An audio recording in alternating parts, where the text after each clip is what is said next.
दोस्तों आज की इस वीडियो में हम लोग इस तरह के प्रश्नों का गुणनखंड ज्ञात करना सीखेंगे। यहाँ पे आप लोग पहला प्रश्न देख सकते हैं 4x² प्लस 5x माइनस 6। हम लोग इसका गुणनखंड ज्ञात करेंगे और बिल्कुल इसी के जैसा इसका भी हम लोग गुणनखंड ज्ञात करना सीखेंगे। और इनको हल करने के साथ साथ जितने भी रूल प्रयोग हुए हैं हम लोग उनको पूरे अच्छे से समझेंगे। तो अगर आप लोग पढ़ने में एकदम कमजोर हैं तो भी कोई बात नहीं, आपको ये अच्छे से समझ आ जाएगा। तो मैं आपको पहले ही बता देना चाहता हूं कि ये टाइप 2 प्रकार का गुणनखंड है। ठीक है, हम लोग टाइप 1 प्रकार के गुणनखंड हल करना सीख चुके हैं। उसमें क्या होता था कि यहाँ पर भी प्लस चिन्ह था, यहाँ पर भी प्लस चिन्ह था, यानी कि दोनों प्लस प्लस चिन्ह था। लेकिन इसमें देखिए यहाँ पे एक माइनस चिन्ह है। तो बिल्कुल उसी तरीके से हम लोग इसका भी गुणनखंड ज्ञात करना सीखेंगे। तो मैं आपको पहले ही बता देना चाहता हूं कि अगर आप लोग इस तरह के प्रश्नों के गुणनखंड में गलतियां नहीं करना चाहते हैं तो आप लोग इन दोनों प्रश्नों को बिल्कुल ध्यान से समझिएगा और आपको ये दोनों प्रश्न समझना पड़ेगा, तब जाकर के आप इसे अच्छे से समझ पाएंगे। क्योंकि इसमें देखिए प्लस है और माइनस है, यानी कि प्लस माइनस में इसमें गलतियां बहुत होती है। तो आप लोग अगर अच्छे से समझना चाहते हैं तो आप लोग इस वीडियो को अंत तक देखिए, मैं आपको पूरे बढ़िया से समझा दूंगा। तो चलिए वीडियो शुरू करते हैं। तो देखिए इसका पहला प्रश्न है 4x² प्लस 5x माइनस 6।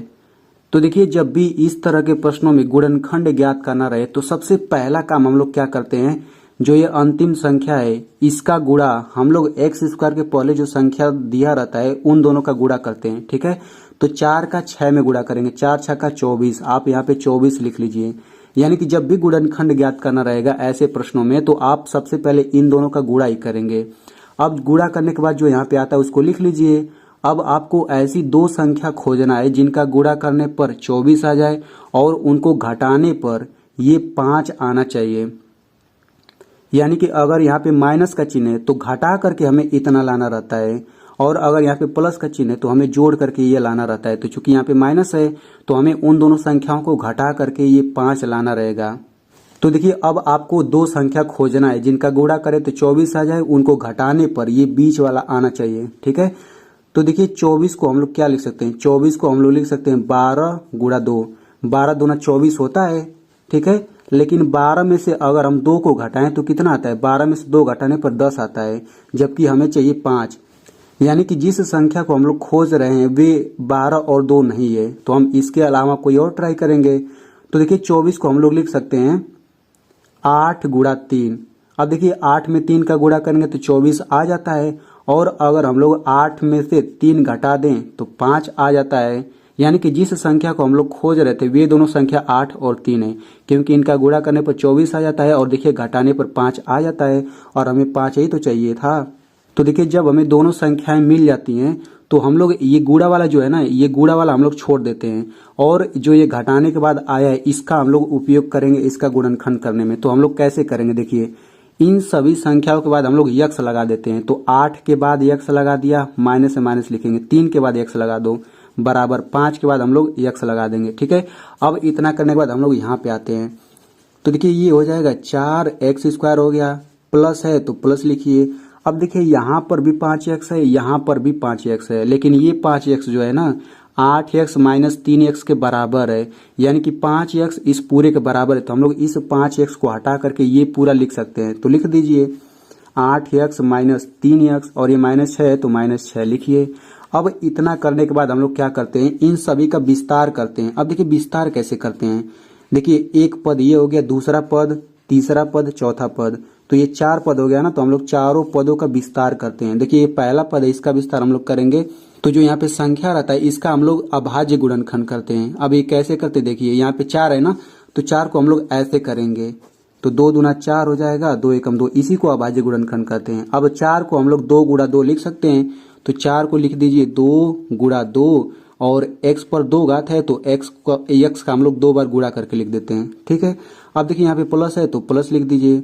अब वैसे देखिए 8x है तो हम लोग 8 का अभाज्य गुणनखंड करेंगे ऐसे, तो 8 का हो जाएगा 2 चौक 8, 2 दूनी 4, 2 एकम 2, यानी 8 को हम लोग 2 का 3 बार गुणा करके लिख सकते हैं, 2 गुणा 2 गुणा 2, और यहाँ पे x है तो इसको भी लिखेंगे x। अब देखिए माइनस है तो माइनस लिखिए। अब 3x को हम क्या लिख सकते हैं, अब देखिए 3 का अभाज्य गुणनखंड करेंगे तो 3 केवल 3 ही रहेगा, तो 3 हो जाएगा, फिर गुणा x, माइनस है तो माइनस लिखिए। अब इसके बाद क्या करेंगे, देखिए 6 है तो 6 का अभाज्य गुणनखंड करिए, तो ये हो जाएगा 2 तिया 6, 3 एकम 3, यानी कि 6 को 2 गुणा 3 लिख सकते हैं। तो ये हो जाएगा 2 गुणा 3। अब देखिए चारों पदों का हमने विस्तार कर दिया, ये पूरा पहला पद, ये दूसरा पद, ये तीसरा पद, ये चौथा पद। अब इसके बाद आपको क्या करना रहता है, जो शुरू के 2 पद है ना, इनमें से हम लोग कॉमन लेते हैं, और जो बाकी के दोनों पद है इसमें से भी हम लोग कॉमन लेते हैं, यानी कि दोनों पदों में से कॉमन लेंगे। तो कॉमन का मतलब होता है जो दोनों में उपस्थित होता है। सबसे पहले इन दोनों में कॉमन लेना है। तो देखिए दोनों में क्या क्या चीज है, देखिए इसमें 2 है, इसमें भी 2 है, यहाँ पर दूसरा 2 है, ये भी दूसरा 2 है, ठीक है। इसमें x है, इसमें भी x है, यानी कि 2 गुणा 2 गुणा x, ये दोनों में है ना, तो यही कॉमन हो जाएगा। तो 2 दूना 4 हो गया, ये x है, इसे x लिखिए। अब क्या बचेगा, x बच जाएगा तो x लिखिए, प्लस है तो प्लस लिखिए। अब क्या बचेगा 2, तो यहाँ पे 2 लिख दीजिए, फिर कोष्टक बंद। अब वैसे ही इन दोनों में से कॉमन ले लीजिए, तो बीच में माइनस है तो माइनस लिख लीजिए।